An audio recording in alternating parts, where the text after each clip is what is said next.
Амирбек Муратов көп жылдардан бeri Красноярск шаарында жашап жана иштеп келет. Мүмкүнчүлүгү боло калганда эле мекени Кыргызстанга жөнөйт. Анткени ал туулуп өскөн Кара Суу районунун 30 Адыр айылында 86 жаштагы апасы жана бир туугандары жашайт.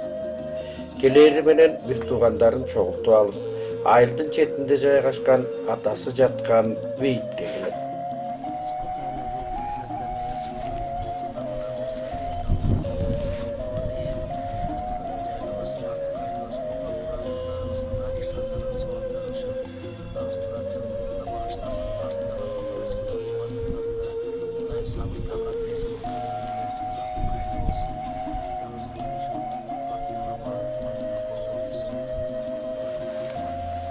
Амирбек менен кошо 9 баланы тарбиялап өстүргөн.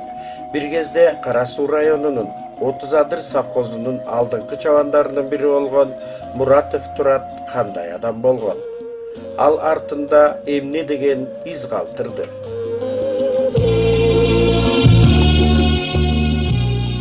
Муратов Турат дароо эле чабандык кесипти аркалап кеткен жок. Жашоонун ар кандай жагдайларына туш болду.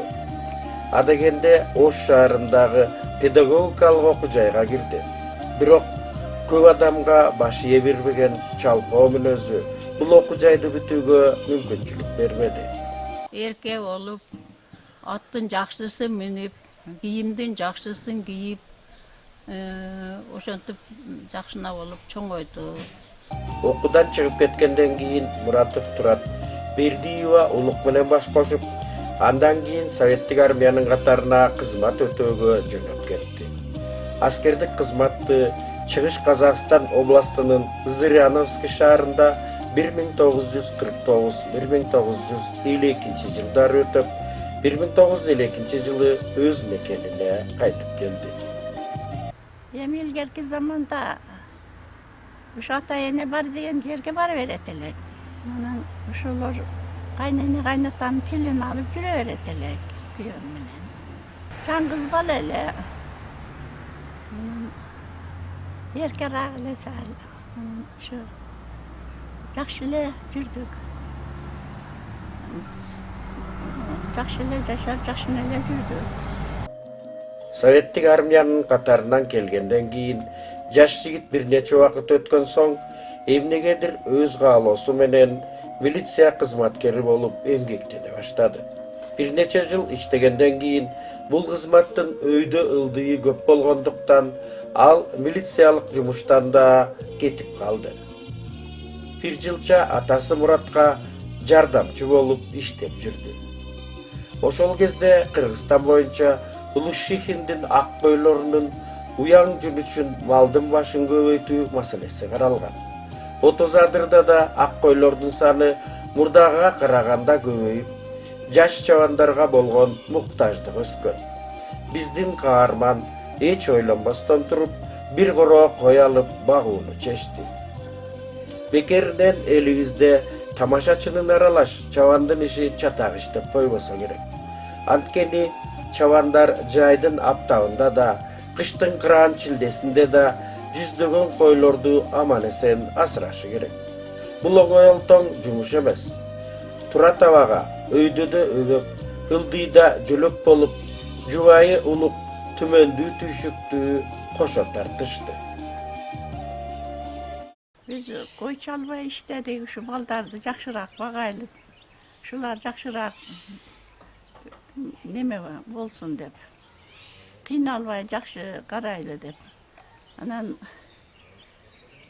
мында чөп дагы немеге болот эле, мындай өчүр менен чөп алып келет эле, саар чөпкө кетет эле.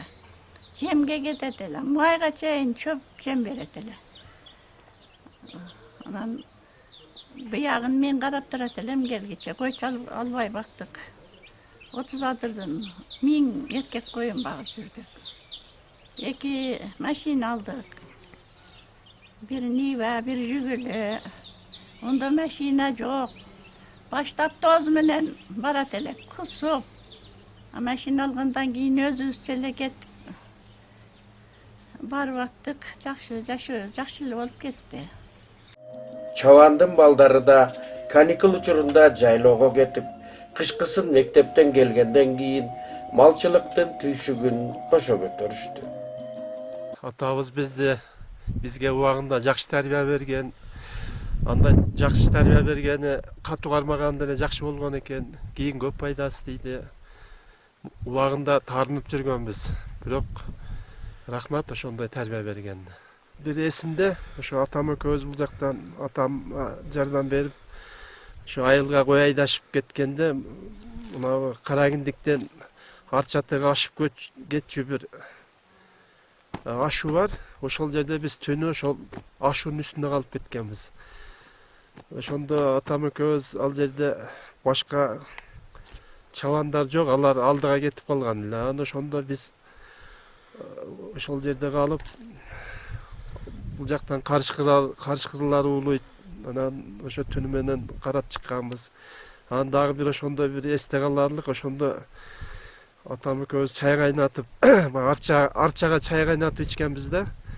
Бирок ошондо өтө даамдуу болгон, ошондой чайды азыркыга чейин иче элекмин да мен. Турат акам жакшы киши болгон. Чөлгө бизди кеткенде Санжар деген баласы экөөбүздү кой карап тур дейтиле. Анан биз кой карап турган акыбызга жашылчадан коондарбыз, неки жер жемиш пышкан болсо ада келип бизди кубандырат эле да. Ар дайым адамгерчилик сапаты өтө жогору эле. Болгон мамилеси дагы жалган айтпайт эле, чынчыл адам болгон да. Бизди жакшы карачу атам кичинекейибизден жакшы карачу, катуу тийч эмес. Анан кийин барып анан кийин эмгекке аралаштыра баштачу. Анан тарбияны катуу берди. Мисалы үчүн жалган айтканда аябай жактырчу эмес да. Жалган айтпа. Эмне болсоң да адам бол дечү да. Өзүң ак эмгегиң менен оокат кыл деп ошентип тарбиялаган. Бул жерде кээде тынбай жамгыр жаачу. Анан кийин ушу жамгырда мен бир эле жамгырда калчумун да. Анан атам мени аячууда келип мени машинасына салып алып анан машинасында отурчубуз. Таштап койчу эмес да, баягы кой багып атасың деп эле. Анан кийин деге ода кой чыга албаган жерлерге бир жолу кой тосуп жүгүрүп, кой тосуп багып атсам, жөн жүрсөң деле кой берсең деле жейт чөптү. Бирок жакшыраак жерге багайын деп бир 8-де окусам керек.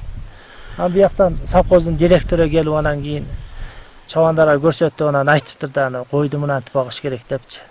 Атам ошону айтып анан ошентип дагы дем берип турчу. Анан кичинекейинен өзү мени эрке кылып чоңойтты. Кичинекейинен машинада чоңойтты. Ушу жанында эле жүрчүмүн. Ушу баягы кайда барса ошол жакка барам, конок болсо конок болом. Арманым жок эле, жакшы эле атанын эркели доорундай мээримин көрдүм. Армансыз эле жакшы эле чоңойдум.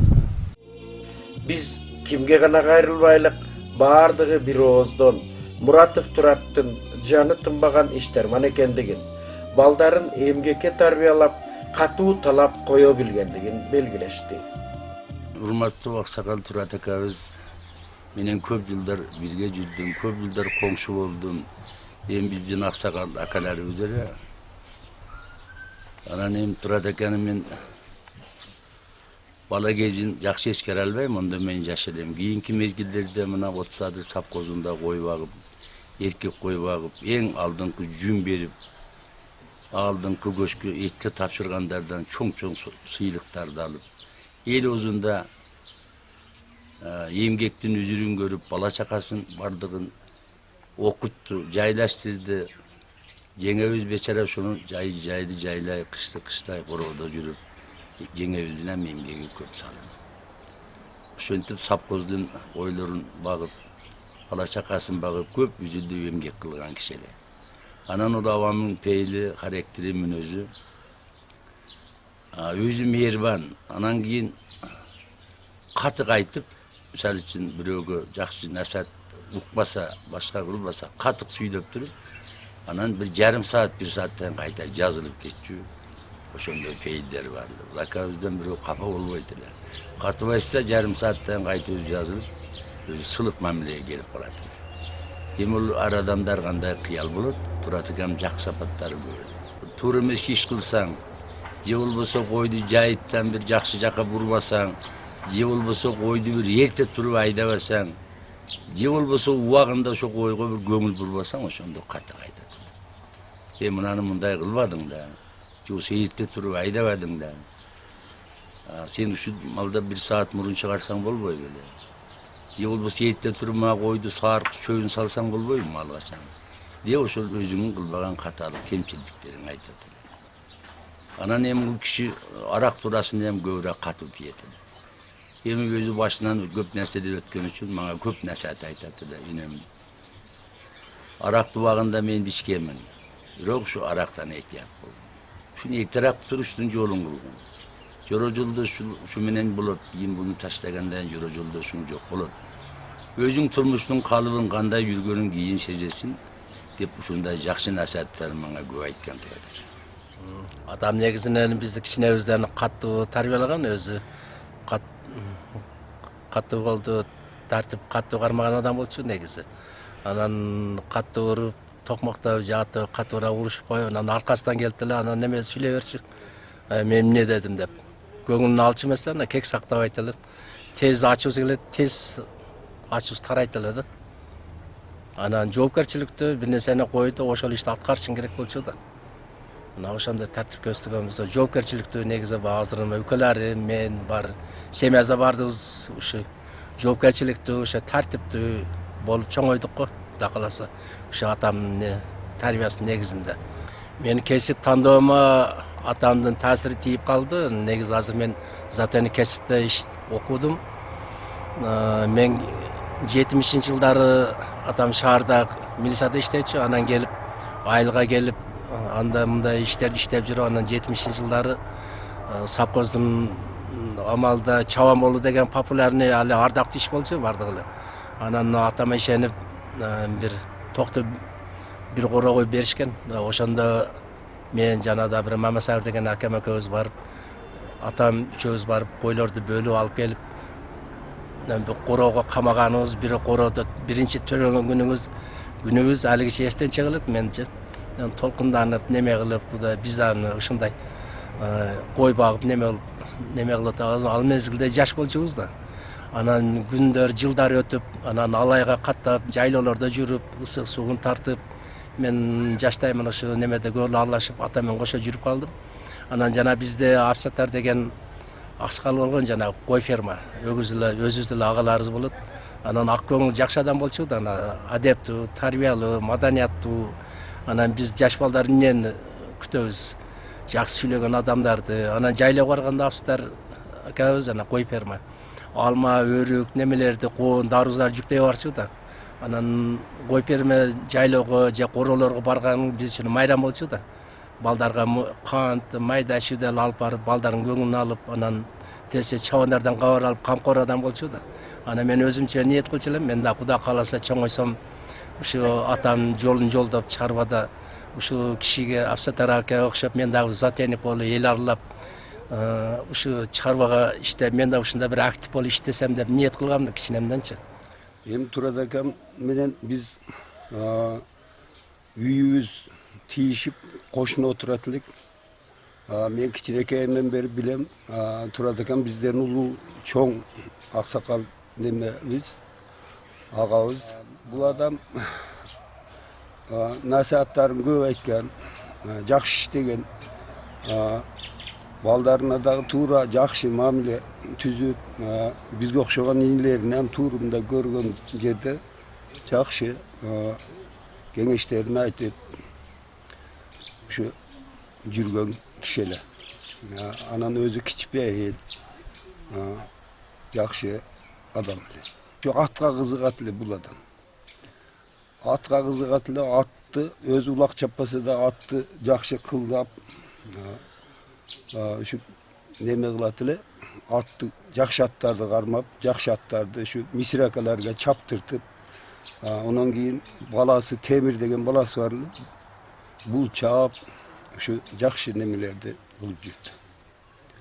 Anan keyin bu adamı şu köp adamlarga jardam berdi.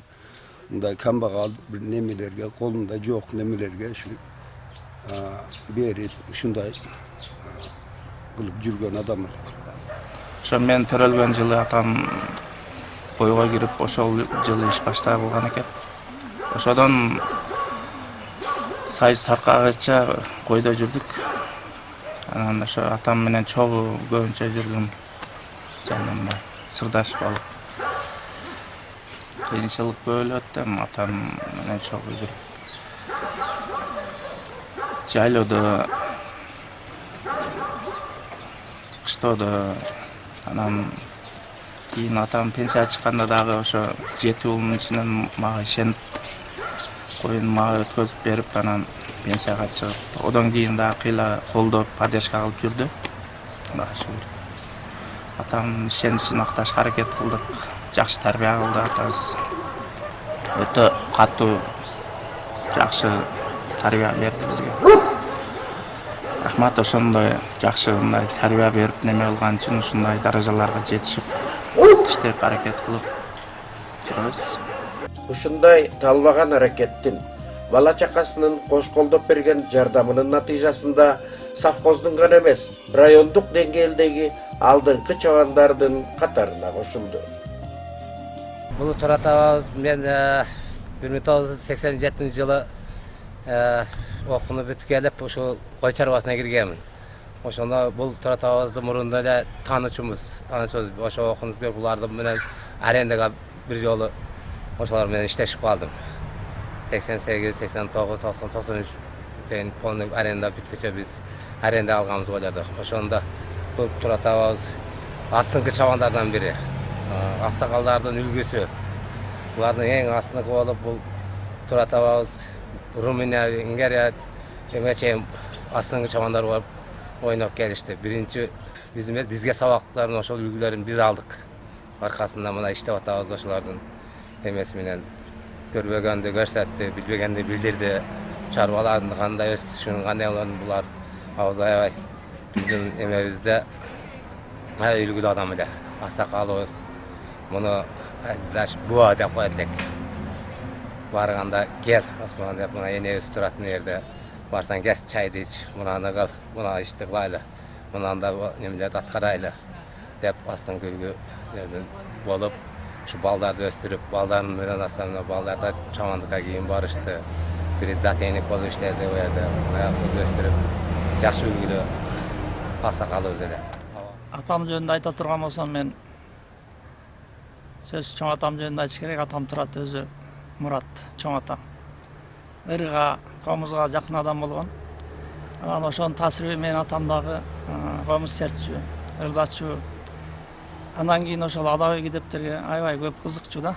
Жайлоодо болобу, кыштоодо болобу, качан болсо кой артында жүргөндө ат үстүндө ошол уржунга китебин салып алып окуп жүрчү. Анан ошондо мага бир сөз айтканда, кийин турмушуңда керек болот дегендей мааниде айтты билбейм. Санжар, абай казак менен кыргызга Орто Азияга атаа чыгып турганда атасыны Кунанбайга эркелеп же бой көтөрүп балалык кылып бир сөз айткан экен да. Ата, мен сага жеттимби деп айткан экен. Ошондо Кунанбай, балам, мага өзүңдөй тарбиялуу бала кылып тарбиялап берсең, ошондо мага жеткен болосуң деп айткан экен да. Атамдын ушул сөзүн өмүр бою эстейин дагы, мен дагы ойлодум да, бүгүн жыйынтык чыгарсам, атам дагы ошо 7 уул 2 кызынан ошо бир нерсе чыкса, ушулар элдин керегине жараган балдар болсо экен деп ойлогон болуш керек деп. Анан дагы бир жолу айткан. Мен мугалим болуп иштедим. Анан чачым тарап күзгүдө жумушка жөнөп атсам, атам жаткан. Анан бир убакта айтып калды: Санжар, мен силерди кичинеңерде ушинтип жетип алам, чачын тарап жумушка жөнөсө, анан мен аларды күтүп алсам деп ойлойт элем деген сөзүн көп эстейм да.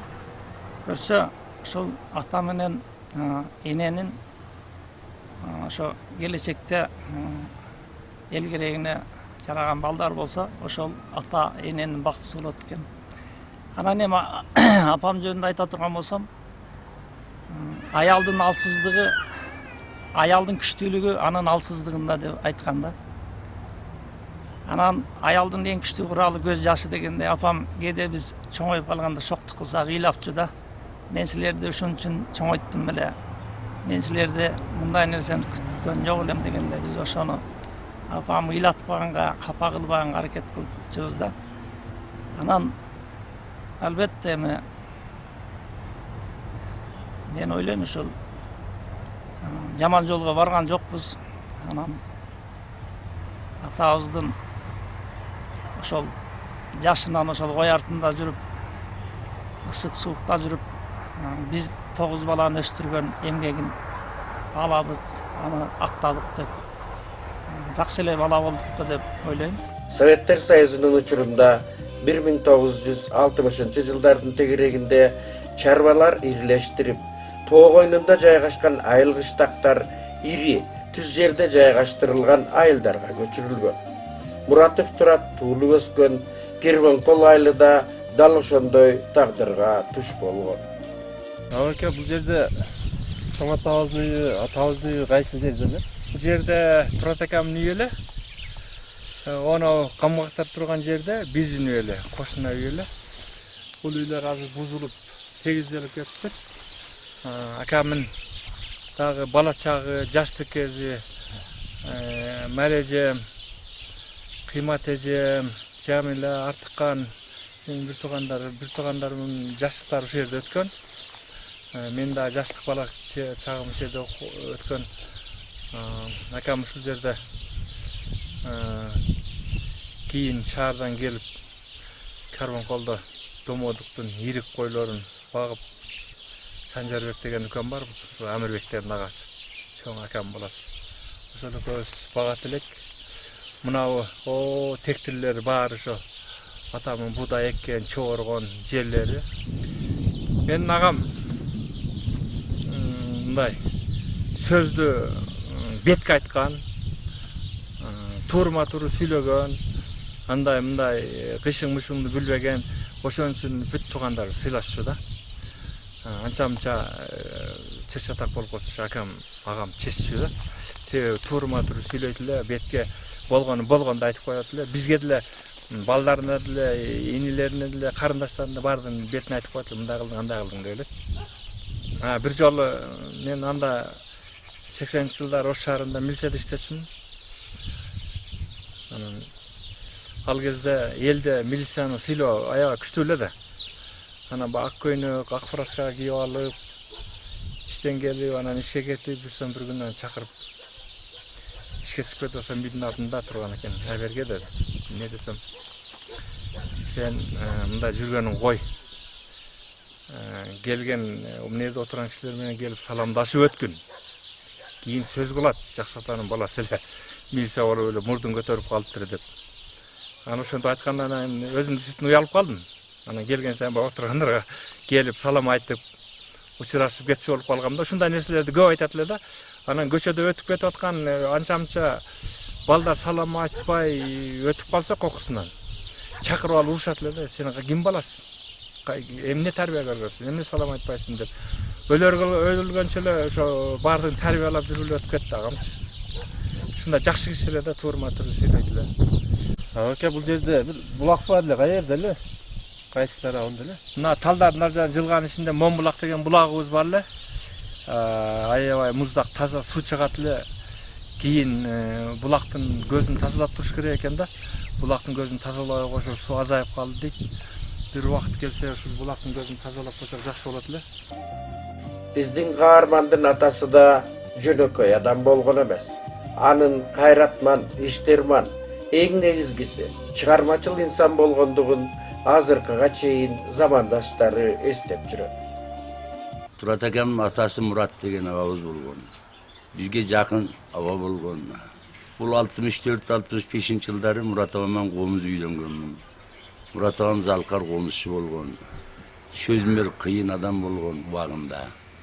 Эми онун чындыгына айтканда Çındık'a жақын келет. Мына болушма атазым Залқар комузчу şu Murat Ağaman үлгі алып. Ошонун күйлөрүн көркөмдөп чыгарып Болушака көп урмасы кажетти. Болушакадай Залқар комузчу болуш кыйын. Ошо Болушаканын аткаруусунда Мурат Ağaman bir күйсүн алынып жетишинче чертип берет.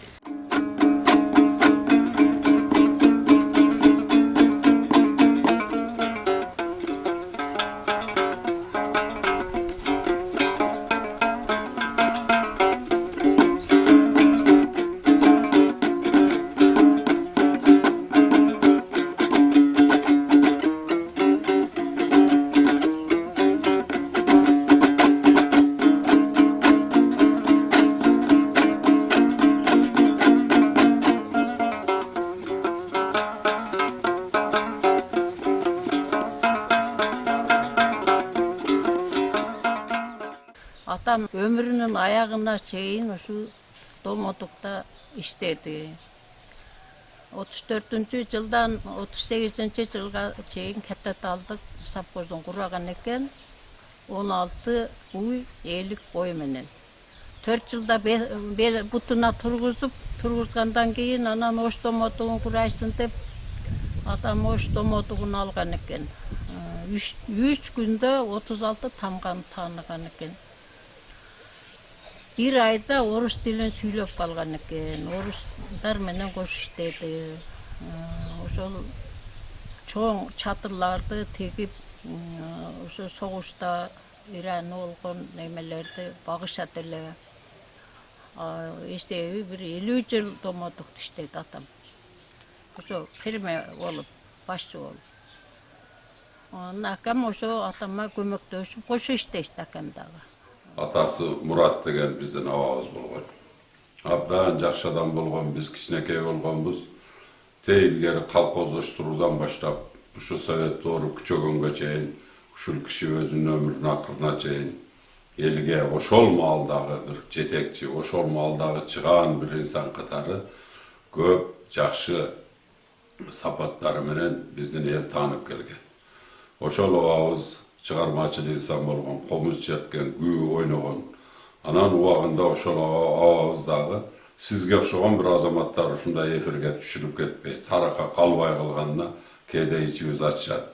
Men hazır bul dünyadan ötüp ketken çoğun insanga kölökö düşürüp, je oşoga bir narazıçılık aytkım gelbeyt, birok bizden çıkan, şu Karasu'dan çıkan, el artisti algan, çıkan komuzcu Boluşma Tazim ağabız, uşul ağabızın bir top güylörünü işlep çıkıp, anan uşul avağızın atınan bolbay kalganda kedanan oğup, içimizde açat. Anan bir jolu Domoduk'un direktörü ошол Turat ağama çalıp, ошо Domoduk'un пособный хозяйствосын sizdin ağаңыз uyuşturgan, atаңыз uyuşturgan eкен Murat Aksakal. Ошол Murat Aksakaldын атын ошол Domoduk'a bereyli деп atabыз деп çakırıp, çepken kiygizip, kalpak kiygizip, anan kişine karajat gerek degen eкен, anan ağam karajat tabaldı, ошонча kalıp ketken da. Hazır arxivde bar, ошол atam ошол пособный хозяйствоны uyuşturgany, kandal uyuşturgan. Ömrünün köpçülük bölügün Muratov Turat çarvanın koyun bakkan karınadı. Biz jogoruda aytkanday bir top iyiliklerdi jaratıp, halk arasında kadır var köstü. Anı kadırlap pensiyaga jönötkөн uchur Sovetler Soyuzu dep atalgan iri mamlekettin talkalap baratkan mezgiline tuş geldi. Murda belgisiz bolgan rınak mamileleri Kırgızstanды aябай kaптap kirdi. Muratov Turat ayrımdarga okşop aldastap kalgan jeri jok. Жаңы şartka jaraşa hareketin kılıp taş tegirmen jasatıp işlete başladı. Tam ekibimiz tegirmen işlettik. Men es tartıp çoğayganda ошо пешенебизге ошо теги атам ойлоп табуучу эле ушу кантип эмне кылсак кандай болот. Анан койдон чыгып келди, коюн тапшырып келип анан кийин ары бери болгон tegirmen курдук. Tegirменде күндүзү атам тартат, кечкисин мен тартам. Анан элден жыйналган калабыз бар. 100 килограмм тарсак 10 килограмм алабыз. Анан кийин кыйынчылык заман, элдин баары июлда пышыкчылык болсо, sentябрда келет да, акыркы 30 килограмм будайын көтөрүп ушул акыркысы. Анан мен түнү менен тартам, кала деп коет тегирмендин акысын. Анан жыйнап коем, ун кылып тартып коем, анан кийин ол туугандар келет, тааныштар келет, башкалар келет, анан кийин баягына унум жок десе, ошол боюнча эле карматып берет да. Анан кийин мен жашмын да. Анан атам эмне бердиңиз? Эми ошол бир элге кайрымдуу болгон экен да. Эми мен жашчылыгымда ошону билбепмин, эми азыр ошол сапат менде деле бар. Кыйналган адамды көрсөм тура албайм, колуман келген берем. Анан кийин эң дагы бир өзгөчөлүгү итке деген аябай жакын болчу да. Итке деген жеп аткан нандан бери алып берчи. Анан кийин бизге карап, биз жеп атсак сиз алып чыгып үргүтүрсөңүз десек, анан кийин айтчу да, силердин тилиңер бар. Тил жак бу жактан сурап жеп аласыңар. Бунун тили жок болсо каяктан сурайт депчи.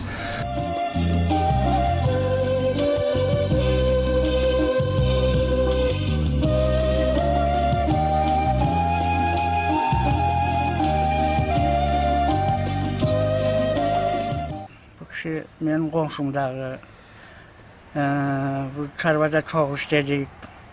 Бул кишинин акыл насааттарын көп уктум. Көп жүрдүк чарбада иштеп. Жакшы кишилер бир гана мага эмес, ошол жамаатка, мисалы үчүн чарбанын ичинде дагы абийли бар кишилер да булар. Абийли насаат айтып балдарга. Бул киши мынау башта чарбада жүрдүк, 95-жылга чейин чарбада чогуу иштедик деп атпаймынбы? 95-жылда чарба таркап, элде кыйынчылыгыраак турмуш болуп калды. Un жок. Ошонун маалдарда бул киши биринчилерден болуп ушул үйүнө тегирмен салып өзү. Тегирмен ачып, ушул айылдын ушул тегирмен менен кичине иш көрсөтүп, ошол un тартып, будай алып элге дагы кичине көп жардам тийди. Кыйынчылык маалдарды ошондой болуп жүрдү. Ушу биз балалык кезде Турат ака эр жетилген азамат болгон, ушу чыгаан инсандардын бири эле ушул биздин айылды жакшылыкка гана, биздин айылды элге тааныткан адам болгон. Ушу жаш жайынан билебиз, ушул атты асырап кармап, чарбачыл, анан чоң улактарда улак чаап, анан өзү ошол маалдагы интеллигент болгон, жакшы инсан болгон. Анан өмүрүнүн акырына чейин ушул мамлекеттик чарбада иштеп, кой багып, жылкы багып, анан ушул киши элге ак кызмат кылып келген. Кийинки ушул Совет доору таркаарда кайтыш болуп кетти, бирок ошондой маалда дагы ушул мамлекеттен жулунуп мен иштедим эле. Мен ушундай чарбаны кармап турам дебей, таза боюнча чарбадан бөлүнүп, өзү ушул айылда жашап, айылга биринчилерден болуп туруп ошол маалда биздин чоң, кубаттуу тегирмендерибиз иштебей калып, ушул үйгө тегирмен ачып, балдарды мына ак кызмат кылганга үйрөтүп, балдарынын ушул негизги биринчи 3 баласын, кызын окуткан мээнет менен. Ушулар бир мамлекетке ак кызмат кылса экен, жакшы иштесе экен, жакшы инсандардан болсо экен деген адам болгон. Анан акыркы өмүрүнүн акырларында биз көп сүйлөшүп калдык. Ушу балдар заманыбыз оңолсо экен, кыргыз эли бир топ жакшылыкка кетип атат. Ушу кыйынчылыктарга чыдагыла. Мындан да оор маалдарда биз бала кезилек согуш маалдарында биз ошол кыйынчылыктарды тартып, ушул мамлекетти түптөгөнгө кичине негиз салып жардам бергенбиз.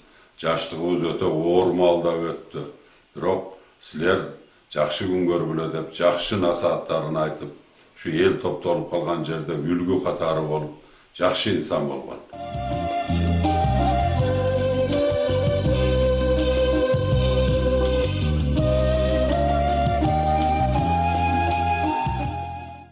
Чоң атам аябай мээнетчил, эмгекчил адам эле. Союз кулап чоң атам пенсияга чыккандан кийин чоң атам тегирмен ачып калды. Тегирмен ачып, Алтынбек экен Алматыда иштеп калды. Чоң атам чоң энем, мен үчөөбүз калдык. Ошол кезде тегирменибиз бар эле. Тегирменди күндүзү чоң атам иштетет болчу, түнү мен иштетет болчумун. Андан күндөрдүн биринде жаз келип, үйдүн астында 40-45 сотик жер бар. Ошол жерге чоң атам экөөбүз зеригип отуруп помидор эктик. Помидор егип,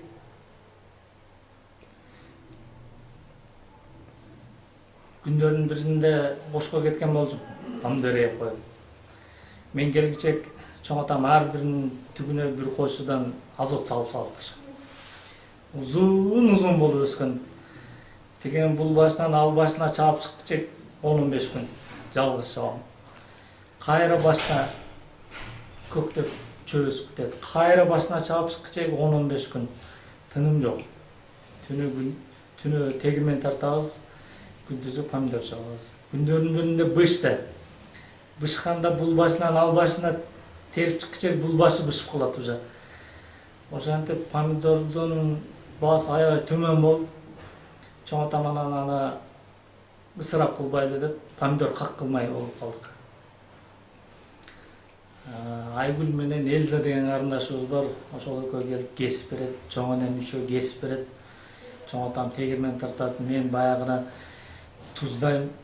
Сарайдын үстүнө шыйпыр кап чыгып тиземин, кургатабыз. Жамгыр жааганда швабра менен сүрүп түшүп брезентке чогултабыз. Күн ачылганда кайра чыгып помидорду тизебиз. Ошентип помидор эккен жылыбыз аябай эсимде калган. Чоң атам ушундай менетчил адам экен.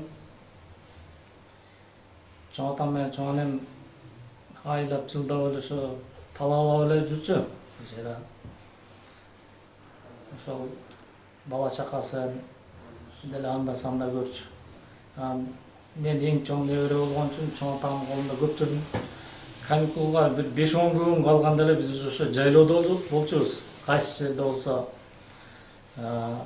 ат менеп, кой багып, талант, болот, мен, бакыт, ошол жайлоо бүт күчөп эле ошол жакта жүрчүбүз.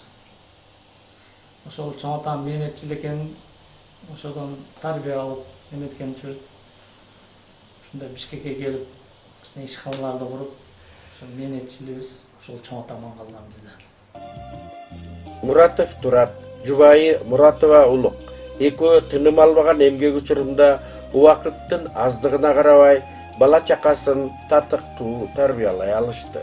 Буга балдардын чоң энеси Шерова Назирхан да абдан чоң көмөк көрсөттү. Атам бизге жакшы тарбия берди, 9-узду өстүрдү, жакшы баардыгыбызды алып 7-нче окутту, үйлүү жайлуу кылды. Атамдын бир жери бизге мындай туура тарбия бергенине биз эмгиче ыраазы болобуз. Анан ушу окуганыбызда дагы кызым бир жакка баспагын, түз окугун, түз жүргүн деп. Анан атамдын бир немеси ушу адабиятка жакшы кызыгат эле.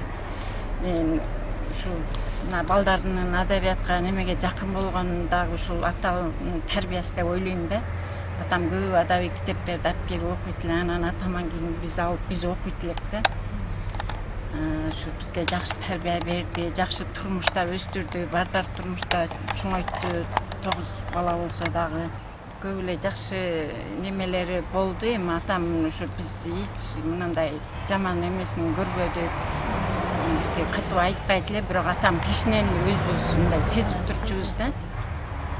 Атам менен энемин дагы эч экөөнүн ушундай биздин көзүбүзчө урушканын көргөн эмеспиз да. Анан муж өздөрүнчө урушкандыр, биз такыр көргөн эмеспиз.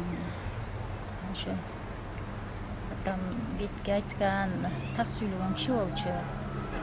Жакшылыктарыбыз, тойлорубуз болгондо атам ушул болсо жакшы болот эле. Биз баарыбыз үйлөө, уже балдарыбызды, кыздарыбызды үйлөп чыгарып бүт атабыз. Бирин дагы көрбөй калды да. Биздин немебиздичи ушундай чоңоюп, уул үйлөп, кыз берип, жакшылыктарыбызды көрбөй калды атам. Анан Кудайга шүгүр, эми апам көрүп атат. Ушу өкүнүчтүүсү атам эртерээк өтүп кетти. Жакшылык немелерди көп эстейбиз. Apam teң көрсө болот эле. Бизди багып, ушунчага жеткирип, анан ушу баардыгыбызды үйлөп жайлап бүткөндө өлүп калды да 74 жашында. Эми ушу арман болот да баары бир ушу жакшылык немелерибизди атам ушу сыйларыбызды көрсө болот эле. Мына келин алып атабыз, кыз берип атабыз. Ушу кетип калды, ушу жери бар болду да. Ушу апам ушу колдон келишинче апамды сыйлап, ушу өмүрүнүн өткөнүнө чейин ушул только жакшылыктарыбызды айтып, апама только жакшы гана нерселерибизди көрсөткүбүз келет. Мен эң жакшы көрчү эле 2 жашымдан машина сатып алып, мен атам чоңойтуп, барды атам карап чоңойткон. Акелерим болсо, акелериме катуу тийчү. Мага эч качан катуу да айтпайт эле. Айткан нерселерди, оюнчуктарды көп алып берчү эле кичинемде. Мен атанын доорунда доорун сүрүп алган баламын да. Атамдын сапаттары эң жакшы болчу. Атам орус бейли адам болчу эле. Бирөө менен катуу урушуп кетсе деле андайраак барып кайра сүйлөшүп, эч тарынбайт эле. Атамдын жакшы сапаттары көп эле. Айылда элге, аксакалдарга сөз өтчү эле. Ар дайым туурусын айтчу эле. Бизге дагы ар дайым калп айтпагыла, чындыкты айтып, чын сүйлөп жүргүлө, ошону туура тарбия берген. Энебиз Назиркан боюнча дагы биз айтып кетпесек болбойт. Себеби ата энебиз кыштоодо жүргөн мезгилде, мектепте окуп жүргөндө биз ошо энебиздин колунда өстүк да. Энебиз бизге ошол өзүнүн мээримин берип, ошо убагында тарбиясын берип, ошо мектепке узатып, мектептен тосуп алып, өзүн жакшы эле ошо мээримин берип, таасирин берип өстүрдү.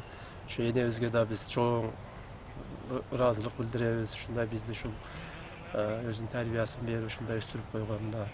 Энебизди биз дайым эстейбиз. Жакшы адам эле, жакшы инсан эле, ак көңүл эле, ак көңүл бир жагынан ушу тартипти катуу сактаган жакшы энебиз эле. Көбүнчө ушу индукту, тоокту көп бакчу эле. Анан биз ошол короодо ошо тоок индуктарды карачубуз.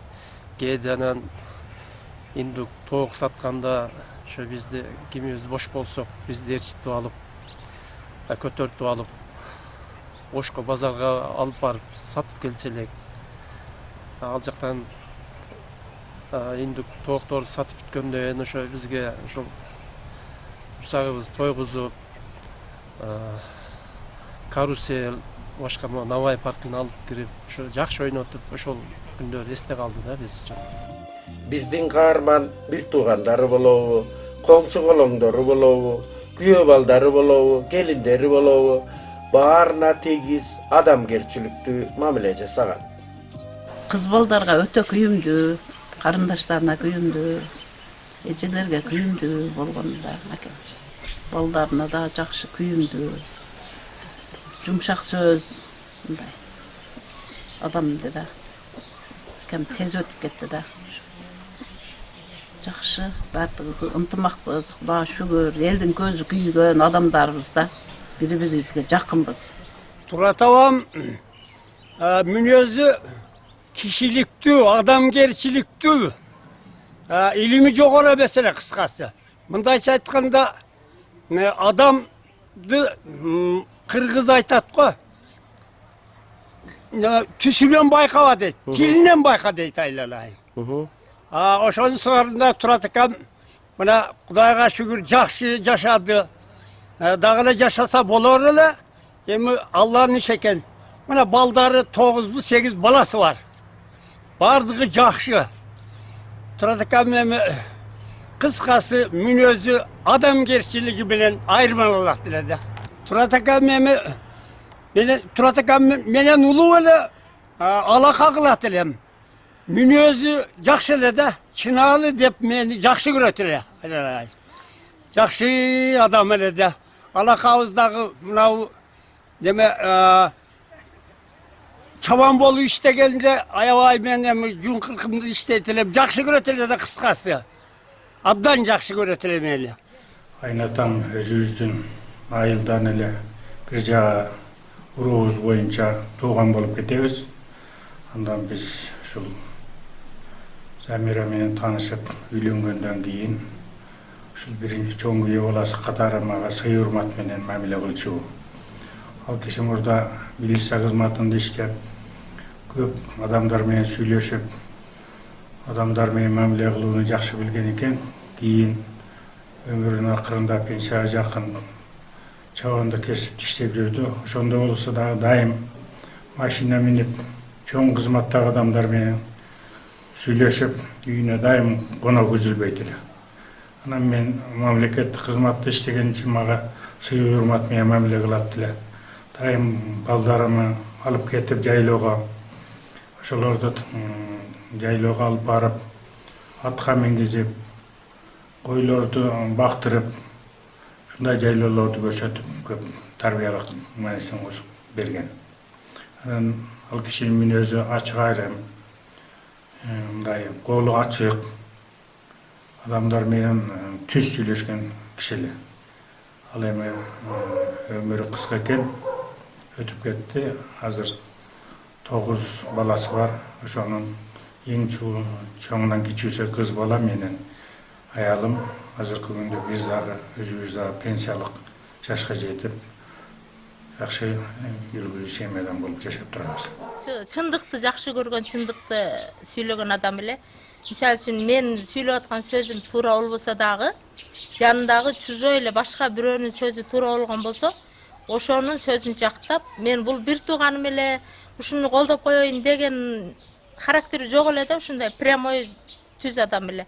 Анан үйүнө барып калсак да сүйлөшүп, сурашып кичине тургандан болду бала, бар, тиргилигиңерди кылгыла, келдиңер, көрдүңөр деп, ушундай бир кандай десем, көпчүлүккө мына биздин 30 адыр айыл өкмөтүнө деле көп кызматты көрсөттү, чабан болуп иштеп жүрүп, ушундай чынчыл, шумдук чындыкты жакшы көргөн адам эле. Анан баарыбызга ошо күйүмдүү, эң улуу аксакалыбыз эле. Анан жакшы адам болчу, баардыгыбызга текши караган, баарыбызды акыл насатын айткан, анан колунан келген жардамды аябайт болчу. Колунан кандай иш келсе ошонун баарын аткарып жардам берет эле. Элдин баары эле жакшы баалайт эле. Элдин баарын эле жакшы бирдей мамиле кылган адам эле. Кайнатам ак көңүл, эчтекеден мындай бетке айткан, ар бир адамдын немесин айыбын бетке айткан, шаар сүйлөгөн киши эле. Мен дайыма кайнатама ушул айылда болгондуктан мени тойлорго эшитип барчу эле, ошолор эсимде калат. Карындашым сыяктуусуң, карындашым эле болосуң деп айтчу эле. Дайыма бала чакалуу болуп калганыбызда иштен тартынбайт эле. Кайнатамын көбүнчө ошо эмгекчил эле. Мал бакса малы семиз болот эле, дыйканчылык кылса дыйканчылыгы дагы жакшы болот эле. Ушундай колунан бардык иш эле келе берет эле да, келет эле. Бизге дайыма ошо кам көрчү эле, ошо балдарына эмне иш кылсак, ишибиз оор болсо барып бизге жардам берип турчу эле. Мындай кылгыла, андай кылгыла, кийин көп эмгектенгиле деп айтчу эле. Мага аябай жакшы мамиле жасачу. Мени өзү келин кылып алган, аштам келин болгом да. Жакшы киши эле, аябай. Чечкиндүү, мен аны сыйлачумун. Ал дагы мындай эски салттарды менен неме кылбайт эле. Кандай жүрсө ошондой жүрсүн деп эмне кылат эле. Жакшы болчу, аябай чечкиндүү, решительный киши эле да. Баарын даярдап берсе эле, баары үй салып, баары жайлап бизде. Өзү иштесек дагы мындай эмне кылбайт эле да. Акчабызды эме кылбайт эле. Эмне кылса ошо кылсын деп. Кээ бир кайнат ошол маалда үйгө алып келсин дейт. Бизде андай жок эле. Бизди баары үй жай менен камсыз кылган. Ажобузду даярдап берген да кыскасы. Болбосо өзүбүз деле иштейт элек, жакшы. Кайнатам өтө кыйын киши эле. Кайнатам чынчыл, эмгекчил, таза киши эле. Дайым жакшы иштерде эмгектенип, алдыңкы сыйлыктарды алып, жакшы эмгектенип жүрчү эле. Бул катары мага эч жаман сөзү тийген жок. Эч бир катты сөз айткан жок, жайын акыл насаптарын айтчу эле. Жаман сөз эч укпадым кайнатам. Биз баяндап берген Муратов Турат адамдык сапаты, өзгөчө кажыбас эмгекчилдикти туу тутуп өттү. Mal bagып жүргөндө катуу болуп калдым. Өтө эле каласыз лавылдаган азамат болгон экен эме. Мен ошондон бери эле мактайм. Мен балдарым Кудай берип мына жакшы болуп өсүп, мына жакшы болуп калышыптыр. Рахмат шуаларга деп жүрөм эми. Кабыл экем Айкөлгө чыкса, мөлөктөр момукталы жанчык жазганга немеге момукка келкөлүп ататмыш. Силер эмне кылып атасыңар? Момук отургузабыз. Биз сатып алдыны чыкырып эле сайкыт.